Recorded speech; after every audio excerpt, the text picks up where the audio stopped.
Hello everyone, welcome to the channel. I hope you are having a great day. Let's start with today's stories. Am I the idiot for confirming my mother-in-law's suspicion that I didn't want her in the kitchen while I cooked? Apparently, I am still in her doghouse for this, so I wanted an outside opinion.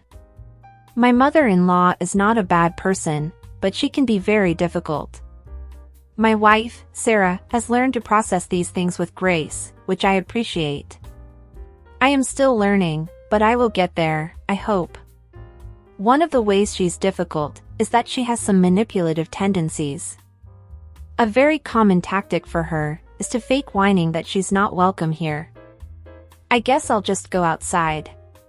With the obvious implication that we need to comfort her and tell her that she is welcome. I suspect she has some abandonment issues. Again, my wife has learned to deal with this over her lifetime. It's just the way mom is. Which is fine. I hate it, and it is manipulative garbage, but I might do the same thing if it was my mom. My wife and I bought our first home last year, so we hosted Christmas. This is mother-in-law's first time being a guest instead of the host, so I knew we'd need to be patient with her. She's out of control of the situation, that's hard. Well, it was Christmas dinner cooking time. Our kitchen can be generously referred to as efficient, and I was cooking for 12 people, while Sarah played host.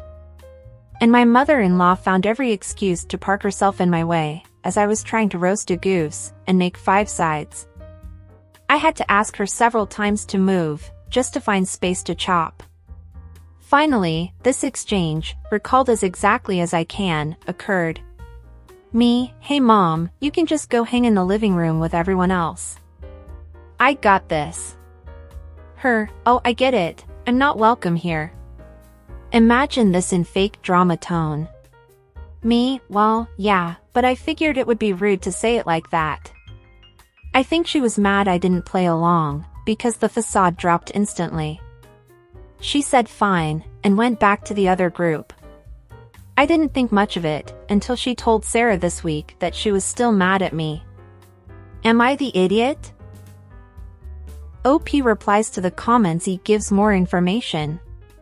More about mother-in-law and Sarah's family. She has a lot of pretense, in general. Like she'll tell stories that go way out of their way not to get to the point, just so she can be in charge of the conversation. We come from pretty significantly different cultures, so the communication is hard sometimes. Like I had to learn that when Sarah's family says, "Are you sure that's a good idea?" It really means, if you do that, we will excommunicate you from the family forever. It's tough and frustrating, because we all know that mother-in-law is in her 70s, and is unlikely to change her habits. So it's a matter of me setting reasonable boundaries with her. About the culture difference. They are from a Midwestern state that shall remain nameless. It's Ohio. LOL. Not the idiot OP. It is very clear that your mother-in-law has a habit of playing the victim, and that her family is used to this, or grew up with her being this way, as in your wife's case. And I get that you want to please your wife's family, or feel that talking about this problem is a risk you don't need to take, because it could turn into an unnecessary fight. But you don't always have to do what she wants. Especially in this situation, when she was clearly getting in the way of you making dinner. Maybe she wasn't actually fine with her not hosting the dinner, and couldn't let it go. Or maybe she wanted to help, and didn't have much faith in your cooking skills. Or maybe she even wanted to try to sabotage your dinner, so that she would be the host in the next years to come. I don't know. Do you think she could do that?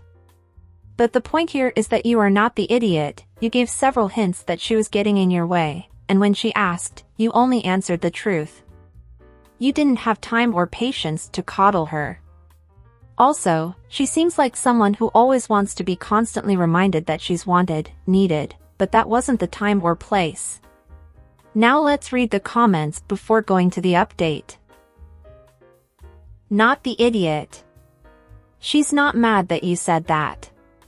She's mad 'cause you took her superpower away. She'll get over it. Not the idiot. Her manipulation didn't work on you, and she's mad about it.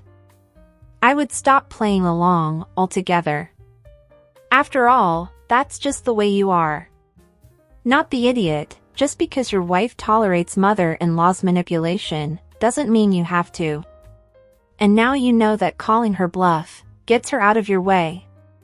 And maybe her being mad about it means she'll leave you alone, so that's a plus. Not the idiot. Mother-in-law is acting like a sulking teenager. Once or twice, or even thrice is fine, but you can't be expected to entertain her dramas all the time. There has to be a limit. And she needs to grow up. Not the idiot. I don't like people in my kitchen when I cook. We have a small kitchen and they just get in the way. You asked her very nicely to go hang out with the rest of the family. If she gets offended over that, well, that's her problem, not yours. Not the idiot. It's really difficult to have much sympathy for the mother-in-law in this situation.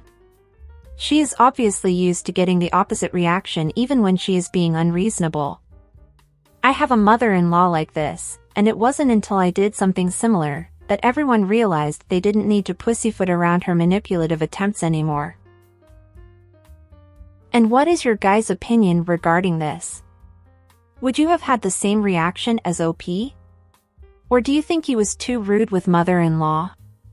Leave your comments down below. Now let's read the update. Update: Am I the idiot for confirming my mother-in-law's suspicion that I didn't want her in the kitchen while I cooked?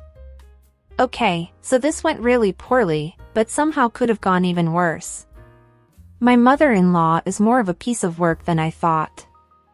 A couple days after I posted that, I showed my wife the comments, warts and all. To her credit, she was apologetic.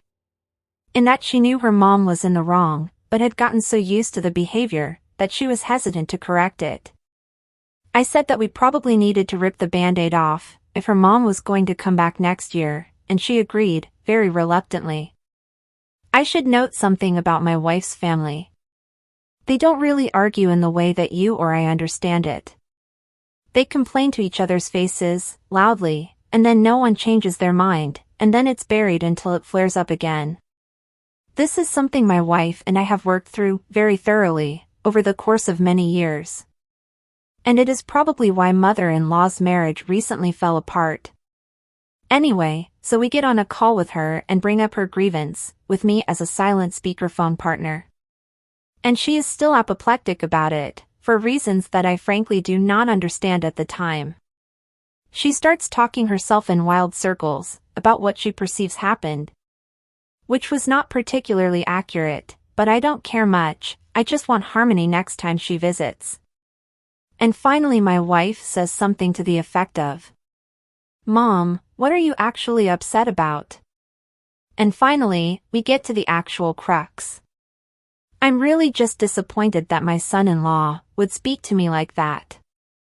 Mom, he had asked you to leave the kitchen several times, and you wouldn't. I'm 70 years old, and I know my way around the kitchen, and some respect for it would be nice. So, that's what it was. You were all right. It was a stupid effing power play about her being a guest instead of being in charge. To my wife's eternal credit, she used the phrasing I recommended. Mom, next time you're here, you need to respect the boundaries we set. Mother-in-law says fine and hangs up, and ignores my wife for 3 weeks. But it was all sunshine the next time they talked. Now I know that I will need to meticulously set those boundaries with my words, and then enforce those boundaries if she breaks them. But honestly, I don't know what I expect going forward. It's at least nice to know what the actual problem was. Thanks to all who helped me see what was really going on. Well, that's it. Mother-in-law needs to learn to respect the boundaries that you and your wife establish in your home. Actually, I think that what mother-in-law really needs is therapy. To understand why she always needs to be in control of the things and people around her. But I get that not every 70-year-old woman wants to change herself at this time in life, or even understand why she is the way she is. But either way, good luck OP. And what did you think of this update? Do you think the mother-in-law will respect OP and his wife's boundaries from now on? Well, I hope so. Oh, are you enjoying the videos so far? If so, don't forget to leave a like, subscribe to the channel, and turn on the notifications to know when a new video is out. This helps the channel, so I really appreciate it. Now let's go to the next story. Am I the idiot for tell teens to stop filming? Yesterday, some teens were filming videos, and didn't see me pull my car up next to theirs. They were embarrassed when they saw me, but then my 2-year-old started dancing to their music. They thought this was very cute and put on Baby Shark. My kid was dancing her heart out, and one teen, who was dancing along, said to the other, "Oh my God, record this." As soon as I saw her phone pointing towards my child, I stepped between them and scolded her, saying it's never okay to film someone else's kids and it's creepy. How would you feel if I filmed you? She, my daughter, deserves the same amount of respect you do. They then told me to, calm down Karen. I think I was absolutely in the right to prevent them from filming my kid, but I worry that admonishing them wasn't my place, and I should have just walked away.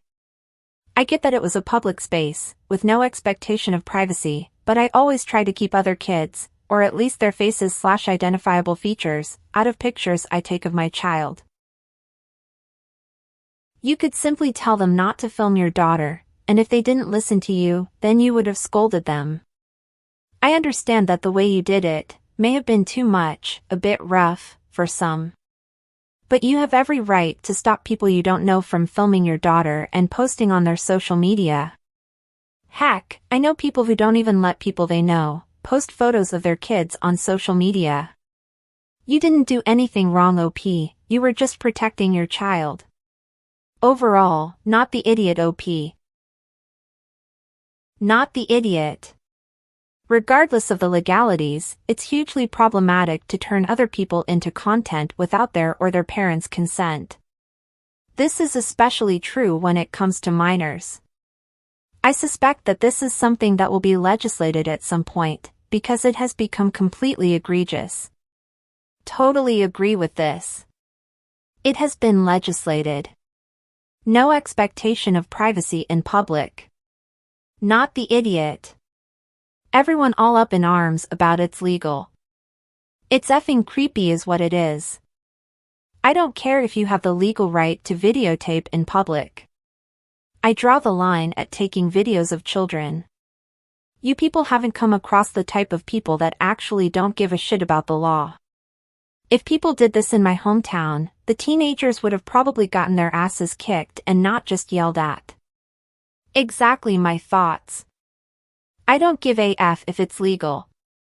And I don't even have children myself, but no one would film a child, which is with me, without asking first. Not the idiot, but then again it doesn't matter. You have every right to prevent people from exploiting your child for views. No need to explain yourself to teens. They'll understand when they're older. And what do you guys think about this? Would you have the same reaction as OP, or would you do something different? Do you think she was too harsh on the teenagers? Don't forget to leave your comments below. And that's it for today, everyone. I hope you enjoyed it. Until next time.